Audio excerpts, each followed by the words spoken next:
എന്താണ് ഇവിടെ ഒരു ഡിസ്കഷൻ? ഇവർക്കൊരു സംശയം, നമ്മളൊരു അസുഖം വരുമ്പോ ആദ്യം ജനറൽ ഡോക്ടറെ ആണോ കാണേണ്ടത് അതോ ഡയറക്റ്റ് സ്പെഷ്യലിസ്റ്റിനെ കാണുമോ? എന്താന്ന് വെച്ചാൽ നമുക്ക് പല കോളും വരാറുണ്ട്. ചിലർ കാലുവേദനയാണെന്ന് പറഞ്ഞിട്ട് ഓർത്തോണ്ടോന്ന് ചോദിക്കും, കൊതുകുത്തിയാണെന്ന് പറഞ്ഞ സ്കിൻ ഉണ്ടോന്ന് ചോദിക്കും, ചെവി വേദനയാണെന്ന് പറഞ്ഞ് ENT ഉണ്ടോന്നൊക്കെ ചോദിക്കും. അത് നമ്മളിപ്പോ പെട്ടെന്നൊരു അസുഖം വരികയാണ്, അത് എമർജൻസി അല്ലാന്നുണ്ടെങ്കിൽ ആദ്യമായിട്ട് വരുന്ന ഒരു അസുഖത്തിൽ നമ്മൾ എപ്പോഴും ഒരു ജനറൽ പ്രാക്ടീഷണറെ കാണുന്നതായിരിക്കും നല്ലത്.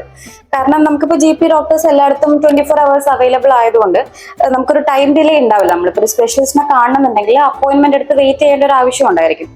മൂന്നാമതെന്ന് പറയുമ്പോൾ നമുക്കിപ്പോൾ റൈറ്റ് റെഫറൽ, അത് നമ്മളിപ്പോ GP നമ്മൾ കൺസൾട്ട് ചെയ്തിട്ട് നമുക്കിപ്പോൾ ഒരു ഹോസ്പിറ്റലിലേക്ക് അല്ലെങ്കിൽ ഒരു റെഫറൽ ആവശ്യമുണ്ടെന്നുണ്ടെങ്കിൽ റൈറ്റ് ഡിപ്പാർട്ട്മെന്റിലെ റൈറ്റ് ഡോക്ടറെ നമുക്ക് റെഫർ ചെയ്യാൻ പറ്റും. പിന്നെ നാലാമത്തെ എന്ന് പറയുന്നത് കോസ്റ്റ് എഫക്റ്റീവ്നെസ് ആണ്. നമ്മളിപ്പോൾ ഒരു ചെസ്റ്റ് പെയിൻ വന്നു, അതിപ്പോൾ മസിൽ പെയിൻ ആയിരിക്കാം, ഗ്യാസ് ഇഷ്യൂസ് ആയിരിക്കാം, അതിലിപ്പോൾ നമ്മൾ നേരെ ഒരു കാർഡിയോളജിസ്റ്റിന് അടുത്ത് പോകുമ്പോൾ ബൈ റൂൾ ആ ഡോക്ടർക്ക് നമുക്കിപ്പോൾ എക്കോ TMT പോലത്തെ കുറച്ച് എക്സ്പെൻസീവ് ആയിട്ടുള്ള ടെസ്റ്റ് ചെയ്തതിന് ശേഷം മാത്രമേ നമുക്കൊരു റീഅഷുറൻസ് തരാൻ പറ്റുള്ളൂ. അതേസമയം നമ്മളൊരു ജനറൽ പ്രാക്ടീഷണറെ കൺസൾട്ട് ചെയ്യുകയാണെങ്കിൽ കുറഞ്ഞ ചെലവിൽ ബേസിക് ടെസ്റ്റ് പ്രിലിമിനറി കെയറിൽ നമുക്ക് അറിയാൻ പറ്റും എന്താണ് ഇഷ്യൂ. ഇനി അതല്ല അവിടുന്ന് റെഫറൽ ആവശ്യമുണ്ടെന്നുണ്ടെങ്കിൽ നമുക്ക് അങ്ങനെ ചെയ്യാവുന്നതാണ്.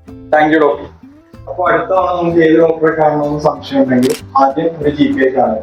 നിങ്ങളുടെ അഭിപ്രായങ്ങളും എക്സ്പീരിയൻസും ഷെയർ ചെയ്യുമല്ലോ.